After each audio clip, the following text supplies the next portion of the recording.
Hola chicos de sexto, bienvenidos a este nuevo video explicativo sobre la antigua Grecia. Continuamos con este tema. En esta ocasión vamos a enfocarnos en la organización social y la democracia de la antigua Grecia. Comenzaremos entonces con la democracia en Grecia. Lo primero que debemos tener en cuenta acá es que la palabra democracia viene del idioma griego antiguo y nace o se origina a partir de dos palabras diferentes. Estas palabras son demos y kratos, que las unieron para hablar de este tema. Entonces, la palabra demos significa pueblo y la palabra kratos significa autoridad o gobierno. Si las unimos en democracia, entendemos entonces que significa el gobierno del pueblo. Es decir, el gobierno en el cual el pueblo, los ciudadanos, son los que toman las decisiones y no es un solo gobernante el que toma las decisiones, sino todo el pueblo.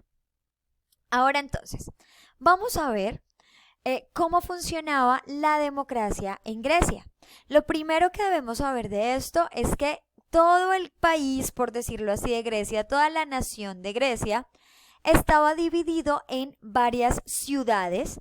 Estas ciudades se conocían como ciudades-estado o polis, como dice aquí. Y estas polis eran independientes una de la otra. Cada polis tenía sus propias leyes, sus propias reglas, tenía su propio gobernante. Pero, ¿qué era lo que las hacía una nación? Lo que las hacía una nación eran los aspectos culturales.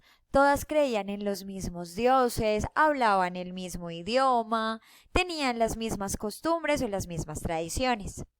Ahora, en estas polis, todos los ciudadanos que eran denominados como civilitas aportaban ideas y participaban en las decisiones. No era una sola persona, sino que eran todos los ciudadanos los que tomaban las decisiones políticas, sociales, económicas, militares de la ciudad. Además de eso, para ellos, para todos los griegos, era muy importante el respeto a las leyes. Para ellos era fundamental respetar las leyes por encima de lo que fuera.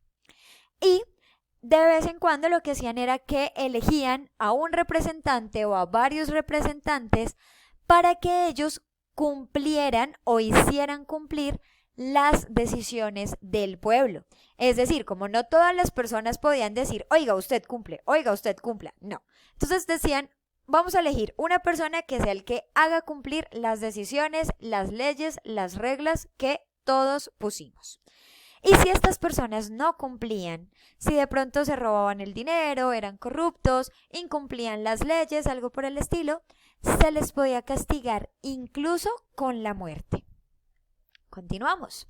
Para los griegos habían tres valores fundamentales, eran los más importantes de todos y eran importantes en la vida cotidiana, en la guerra, en el gobierno, en todo.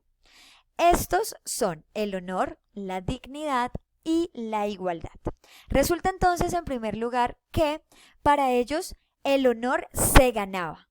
El honor se ganaba siendo un buen hijo, un buen padre, un buen esposo, siendo un buen ciudadano, cumpliendo las leyes, luchando en las guerras, defendiendo su ciudad o su país de la mejor manera, haciéndose incluso matar por su país, que era lo más importante.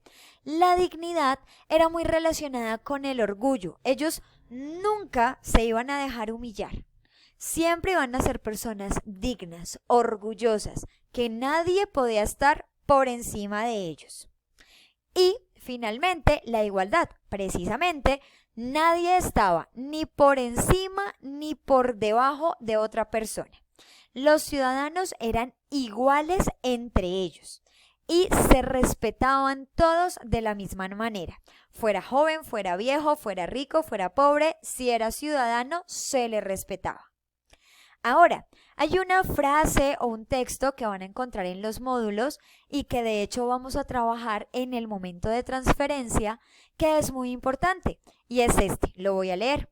Los griegos no van a humillarse ante ningún hombre, van a ofrecer las vidas, pero la muerte debe ser con dignidad.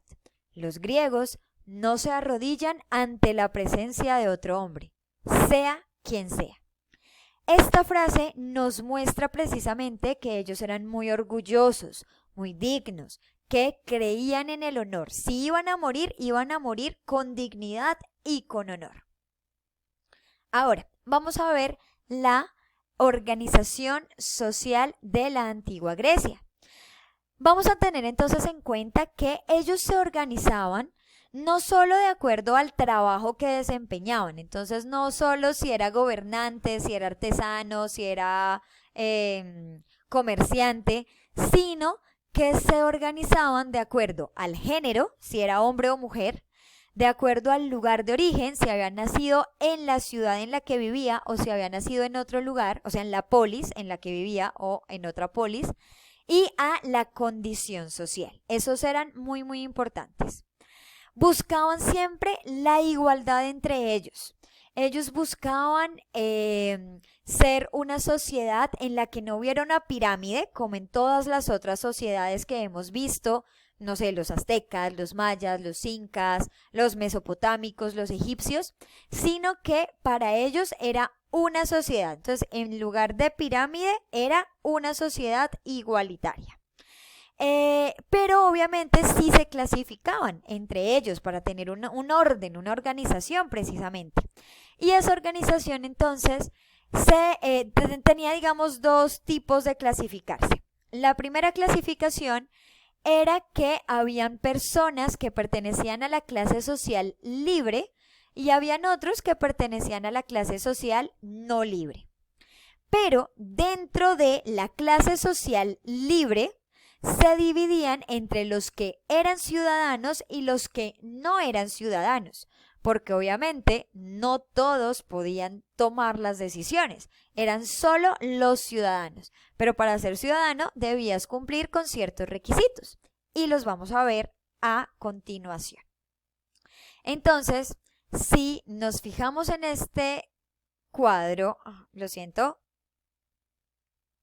en este cuadro, vamos a poder ver entonces, o en esta imagen mejor, vamos a poder ver entonces que habían esclavos, habían no ciudadanos y habían ciudadanos. Vamos a explicarlo uno por uno. Decíamos que habían clases sociales no libres. Las clases sociales no libres obviamente se refiere a los esclavos, las personas que no tenían derechos. ¿De dónde salían estos esclavos? Estos esclavos eran aquellos que habían participado en una guerra contra esa polis y habían perdido. Entonces, ellos quedaban como los esclavos de los que habían vencido y quedaban los guerreros, pero también quedaban sus familias como esclavos. Ellos entonces tenían que trabajar muchísimo durante toda su vida y en ocasiones les daban algún dinero en pago por su trabajo y con ese dinero podían llegar a comprar su propia libertad, pero solo hasta que pudieran ahorrar muchísimo dinero. También estaban entonces las clases sociales libres. Y las clases sociales libres los dividimos entre ciudadanos y no ciudadanos. Entonces, primero vamos a ver a los ciudadanos, quienes sí eran ciudadanos. Pues los ciudadanos eran hombres, vamos a verlo acá, ya. Eran llamados politai, también se les llamaba civilitas. Siempre eran todos los hombres de la ciudad o de la polis. Estos hombres adquirían la ciudadanía desde su nacimiento, es decir, si un niño de 5 años quería dar su opinión sobre una decisión política, podía hacerlo y su opinión era respetada. Obviamente, se tenían en cuenta las mayorías, se tenían en cuenta los argumentos que las personas dieran para tomar decisiones, pero todos podían opinar. Se unían ellos en un lugar que se llama Ágora y hablaban sobre los diferentes temas. Generalmente a quienes se reunían en el ágora eran las personas, los hombres mayores de 15, 16 años, que por lo general ya habían estudiado, ya habían tenido una preparación no solo académica sino militar, y podían entender los problemas de la sociedad y asimismo ayudar a tomar decisiones. Estas personas entonces lo que hacían era tomar decisiones en asuntos militares, políticos, sociales, económicos, judiciales. Si una persona cometía un delito, todos los ciudadanos eran los que decidían qué se hacía para castigar a esa persona.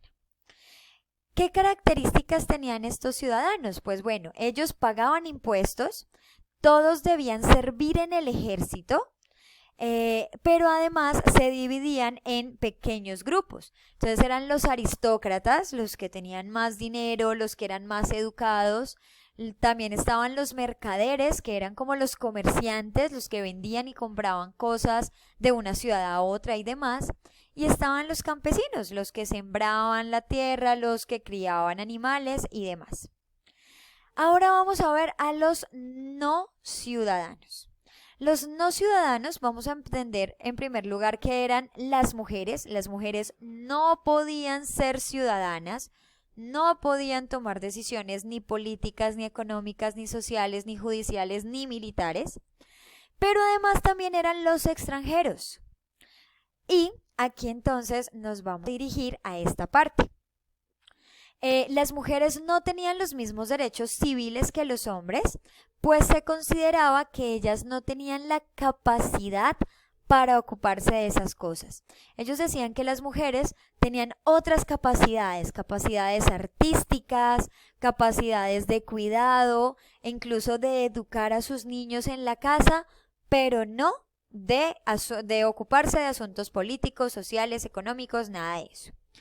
Se decía entonces que los extranjeros no eran ciudadanos, a ellos se les decía metecos, y eran aquellas personas que llegaban a una polis a vivir en ella, pero como no habían nacido en ese lugar, no podían tomar decisiones, no podían opinar, pero sí debían pagar impuestos para poder ser admitidos en la ciudad, en la polis.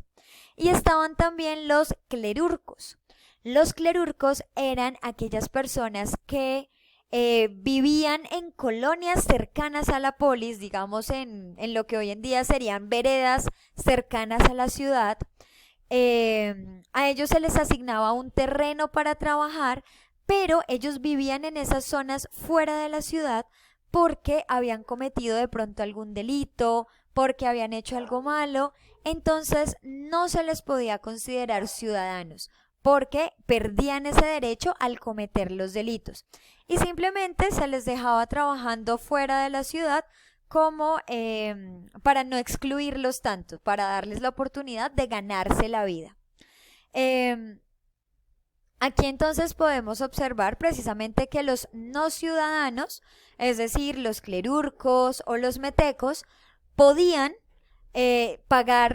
tenían que pagar impuestos y podían servir en el ejército. Si ellos querían, podían hacer parte del ejército de la polis en la que decidían vivir. En Atenas, que es una de las polis más importantes, se les llamaba metecos, y en Esparta, que es otra de las polis muy importantes de la historia de Grecia, se les llamaba periecos. Bien, chicos, esto es todo lo más importante del tema de la sociedad y la democracia en Grecia. Recuerden, cualquier pregunta me pueden preguntar por WhatsApp, por la plataforma institucional o por el correo institucional. Muchas gracias y que estén muy, muy, muy bien.